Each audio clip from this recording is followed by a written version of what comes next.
जल्दी आ जाओगे ना? जी पूरी कोशिश करूंगा कि जल्दी वापस आ जाऊं। ये रख लीजिए, इसमें कुछ दरहम है, और अगर ज्यादा की जरूरत पड़े तो मैंने ऊपर रूम में अपनी टेबल पे कुछ चेक साइन करके रख दिए हैं, कैश करवा लीजिएगा। इसकी जरूरत नहीं पड़ेगी, सब कुछ तो है घर में।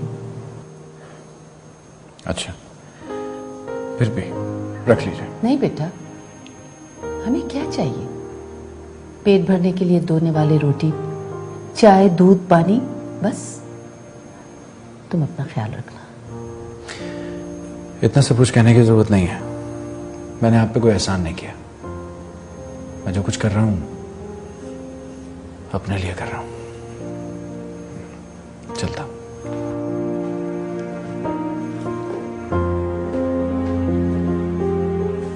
क्यों वापस कर दिए पैसे? अगर हमें कोई जरूरत पड़ गई तो? क्या जरूरत पड़ेगी? उस बच्चे ने हमारे सर पर छत खड़ी की है, हमारे पैरों के नीचे जमीन बिछा दी और हमारा पेट भरने के लिए किचन भर दिया। और क्या चाहिए? फिर भी इसके जाने के बाद इस अजनबी मुल्क में हम बिल्कुल अकेले रह जाएंगे। कोई मुसीबत हमारे सर पे आन खड़ी हुई तो हम क्या करेंगे बताओ? तुम्हें गॉड पर भरोसा नहीं मिस्टर असफहानी? गॉड?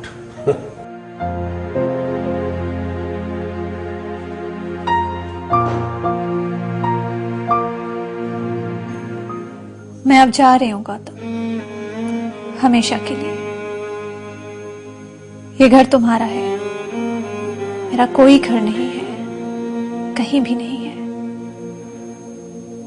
दिल्ली में जो घर मेरा कहलाता था वहां से भी मैं विदा कर दी गई।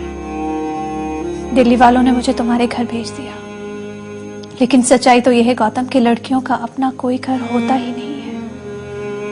जिस घर को अपना समझकर बैठती है उस घर का असल मालिक कोई और होता है। बड़े झगड़े तो क्या, दिल के मामलों पर ही अगर हम लड़कियों से झगड़ा हो जाए तो पहला सवाल घर ही का उठता है ना, कि ये घर तुम्हारा नहीं है। रहना है तो हमारी शराइत पर रहो, शरीर और आत्मा को यहां रखने का पूरा किराया अदा करो। शरीर का अलग और आत्मा का अलग। किराया नहीं अदा कर सकती तो घर खाली कर दो। सो मैं भी तुम्हारा घर खाली करके जा रही हूं गौतम, इसलिए कि मैं किराया नहीं अदा कर सकती, न शरीर का न आत्मा का।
क्या सचमुच ये मेरा वही शहर है, कराची, जहां अभी कुछ अर्सा पहले तक मैं सांसें ले रहा था?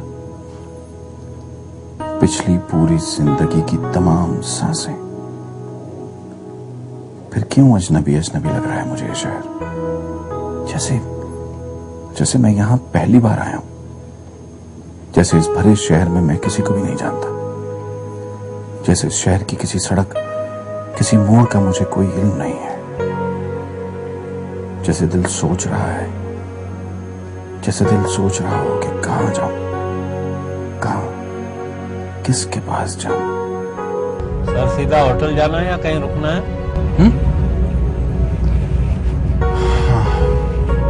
सीधा होटल ही चलो। और कहां जाना है मैंने?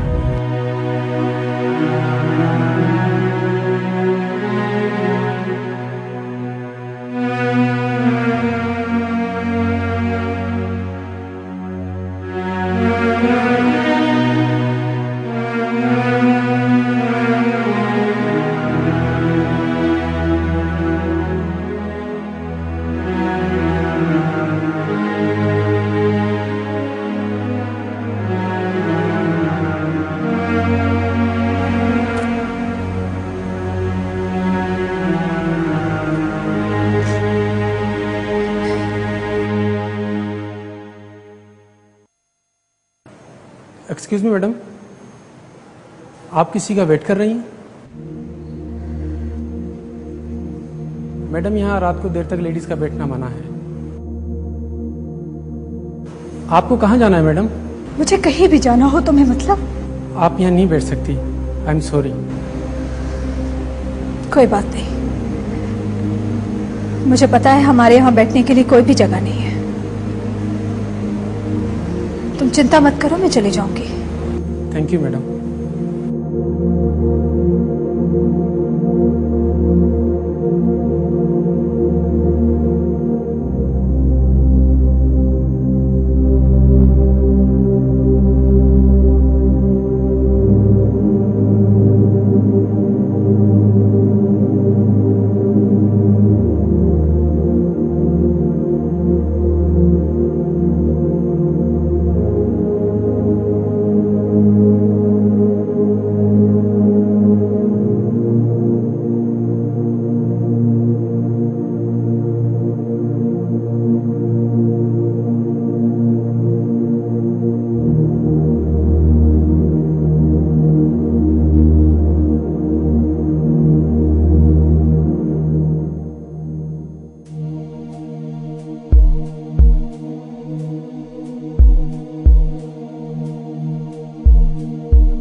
मैं अब जा रही हूँ गौतम, हमेशा के लिए। ये घर तुम्हारा है, मेरा कोई घर नहीं है, कहीं भी नहीं है। सच्चाई तो यह है गौतम कि लड़कियों का अपना कोई घर होता ही नहीं है। सो मैं भी तुम्हारा घर खाली करके जा रही हूँ गौतम, इसलिए कि मैं किराया नहीं अदा कर सकती, न शरीर का न आत्मा का।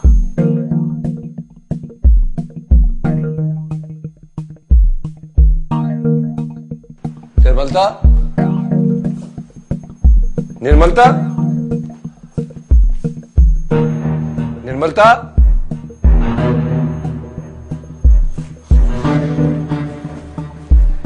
अच्छा भाई, अच्छा, आ रहा हूं, आ रहा हूं, आ रहा हूं। कौन आ गया इस वक्त आधी रात को? कहा भी था कि मत छोड़कर जाओ हमें अकेला। अब अल्लाह जाने कौन और किस जुबान का बोलने वाला कोई आया है। पासपोर्ट भी पता नहीं इस बेवकूफ औरत ने कहां रख दी। अच्छा भाई, अच्छा, अच्छा। कौन आ गया? कौन है?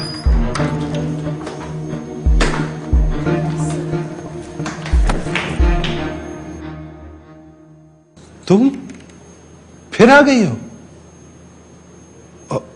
और ये क्या, घर छोड़कर आ गई हो? सर प्लीज, मुझे सिर्फ आज की रात रहने दें, मैं सुबह चली जाऊंगी।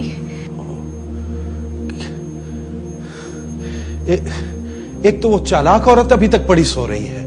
मैं आप लोगों को परेशान नहीं करूंगी, मैं यहीं सोफे पे पड़ी रहूंगी। सर सर प्लीज, मैं सुबह चली जाऊंगी। अच्छा, अच्छा, ठीक है,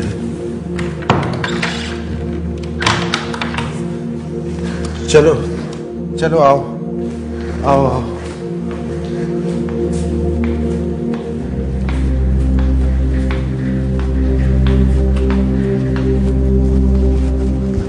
गार्ड। Yes sir.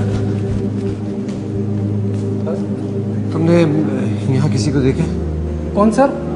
आप उन मैडम की बात तो नहीं कर रहे जिनके हाथ में सूटकेस भी था? हाँ हाँ, मैं उन्हीं की बात कर रहा हूँ। कहाँ है वो? कहाँ गई है वो? पहले तो यहाँ काफ़ी देर सोफे पे बैठी रही, फिर मैंने उनको कहा कि यहाँ लेडीज़ का रात को देर तक बैठना मना है, फिर वो पता नहीं कहाँ चली गई, शायद किसी का इंतज़ार कर रही थी। क्या बकवास कर रहे हो तुम? आओ बे, उसका तो कुछ नहीं पता कि वो कब आएगा। तुम अब आ ही गई हो तो सो जाओ इधर।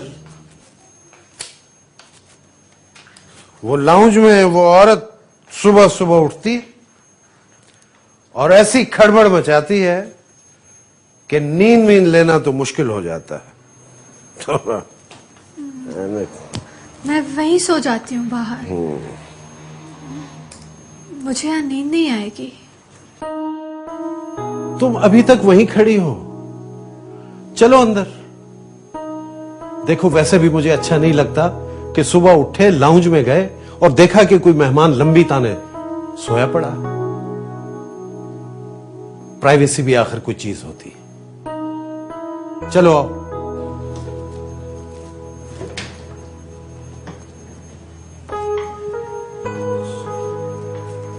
चलता हूं।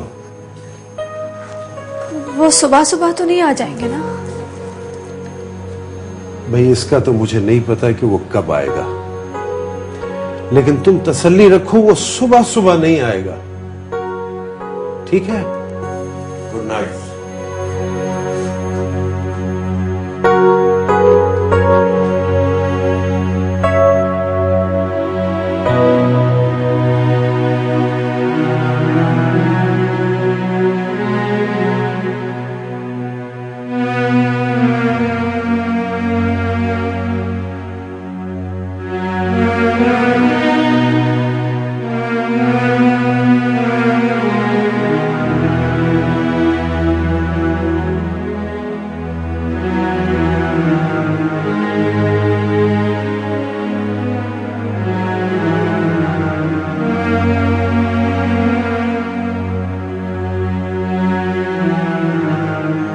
एक बार ये बंद दरवाजे खोल दो परी से, प्लीज। एक बार दरवाजा खोल के यही देख लो कि मैं थक कर टूट चुका हूं इन बंद दरवाजों से सर टकराते टकराते।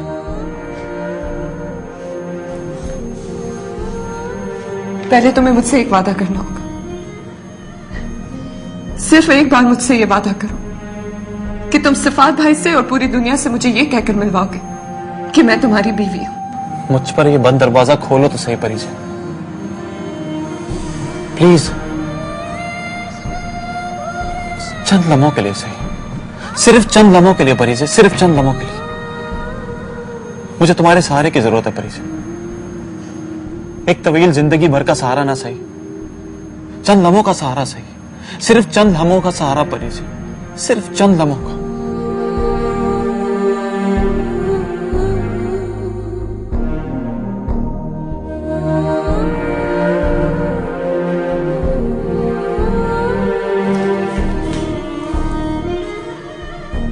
कितना बुज़दिल हूं ना मैं, खुदगर्ज। जैसा तुमने सोचा था वैसा बिल्कुल नहीं होना मैं। गिरा हुआ इंसान, एक घटिया आदमी। पछतावा हो रहा ना मुझसे शादी करके। तुम्हें खुशी तो दे नहीं सका, तुम्हारा मान भी नहीं रख पा रहा मैं। कह दो जो कहना है। मैं तो ये भी सुनना चाहता हूं कि मैं मोहब्बत के काबिल ही नहीं हूं, किसी की भी मोहब्बत के काबिल नहीं हूं।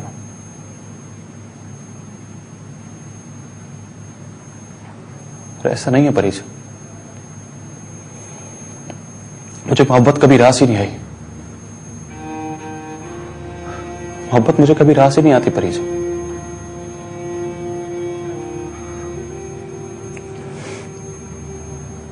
देखो मुझे,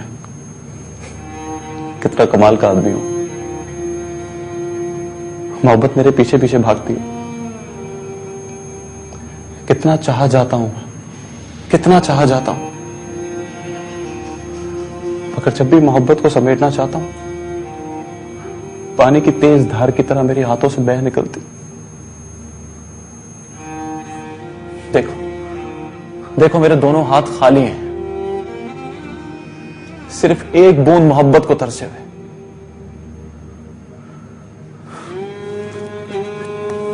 भाई आने वाला है परी से, किसी भी वक्त आने वाला है वो। मैं भाई का दिल नहीं दुखा सकता परी से, उसको दुखी नहीं देख सकता, चाहे वो कितना ही गलत क्यों ना हो, चाहे वो ज्यादती परी क्यों ना हो, चाहे वो कैसे ही बुरा क्यों ना हो, तो मैं उसकी आंख में एक कतरा आंसू भी नहीं देख सकता।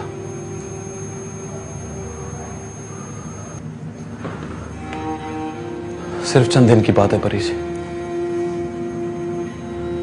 ये तो मैं भी जानता हूं कि वो चंद दिन से ज्यादा यहाँ नहीं ठहरेगा, मगर वो चंद दिन उसे ये पता ना लगे कि मेरी और तुम्हारी शादी हो चुकी है।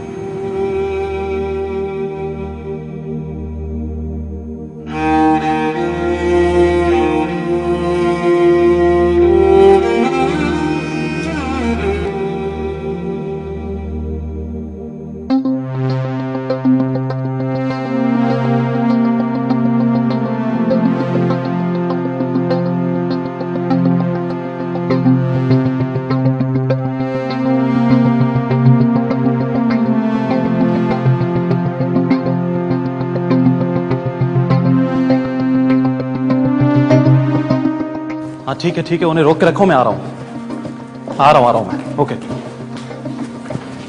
रेहान, क्या बात है, इतनी जल्दी में कहां जा रहे हो? मम्मी मैं वो एक दोस्त से मिलने जा रहा हूं, थोड़ा काम है, मैं अभी आता हूं, आ रहा हूं मैं।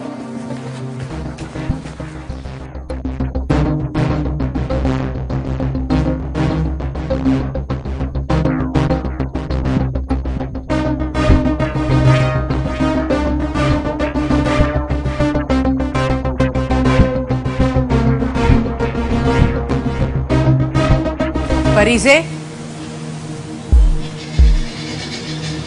मलिका आंटी, पूछ सकती हूँ रेहान कहाँ है? आप बैठिए तो सही, खड़ी रहेंगी क्या? जो जगह मुझे पसंद नहीं वहां मैं नहीं बैठा करती, खड़े खड़े बात करती हूँ। कुछ पूछ रही थी मैं तुमसे, रेहान कहाँ है? मेरे और उसके बीच में ऐसे सवालों का कोई ताल्लुक नहीं है अभी मलिका आंटी। वो इस घर के किसी और हिस्से में रहता है और मैं किसी और। ना उससे मेरी कोई खबर है और ना ही मुझे उसकी।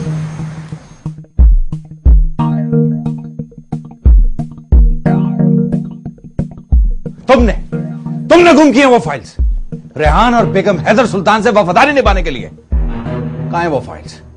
अगर वो फाइल्स नहीं मिली मैं तुम में से किसी को नहीं छोड़ूंगा, समझे तुम? हम तो मुलाजिम हैं सर, मालिक के हुक्म की तामील करते हैं। आप तो यहाँ होते नहीं है सर, जो भी मालिक सामने होता है हम हुक्म बजा लाते हैं। मुझे अभी इसी वक्त एक एक डॉक्यूमेंट चाहिए, समझे तुम? मैं इस जायदाद में बराबर का हिस्सेदार हूं और अगर तुमने किसी साजिश का हिस्सा बनने की कोशिश की तो छोड़ूंगा नहीं मैं तुम्हें। भाई वो डॉक्यूमेंट जिनके पास नहीं, वो घर पे हैं, कम से कम मिल तो लो भाई। पता नहीं कब से मैं इस लम्हे के इंतजार में हूं कि किसी बहाने से ही तुम कभी तो मुझसे गले मिल लो। क्या मजाक है? मैं यहां मजाक करने नहीं आया। कि मजाक नहीं है भाई, ये मोहब्बत है, मेरी तुमसे मोहब्बत। मुझे तुम्हारी दी हुई कोई भी चीज खैरात में नहीं चाहिए। तुम ही मेरे हिस्से की जायदाद के डॉक्यूमेंट्स लेके गए होगे यहां से। किस किस चीज से दस्तबरदार करोगे मुझे? मां से, बाप से, परीजे से और अब जायदाद से? किस किस चीज से मुझे दस्तबरदार करोगे? मेरी सांसों से, मेरी जिंदगी से भी दस्तबरदार करना चाहते हो क्या? भाई ऐसा नहीं है, नहीं है ऐसा।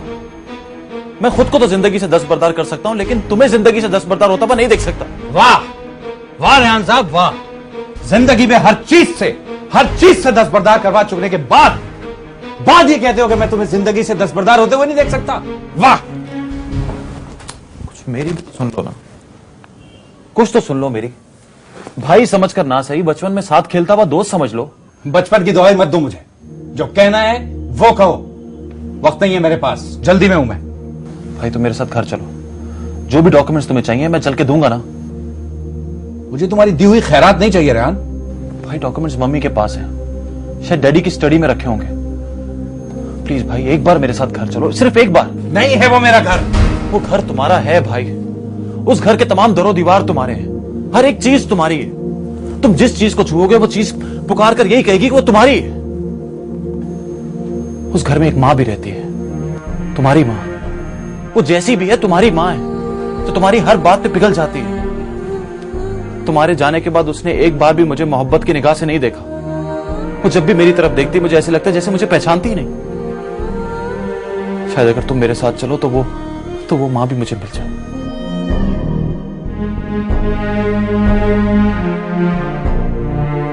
मुझ पे भी शायद वो एक नजर डाल ले, मुझसे भी पूछे कि रेहान तुम अब तक कहां थे। तुम चलोगे तो वो घर भी मुझे अपना घर लगेगा, जिसमें पता नहीं कब से मैं एक अजनबी की तरह रहा।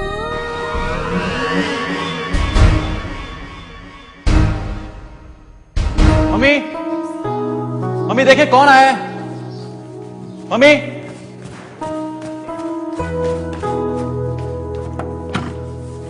मम्मी,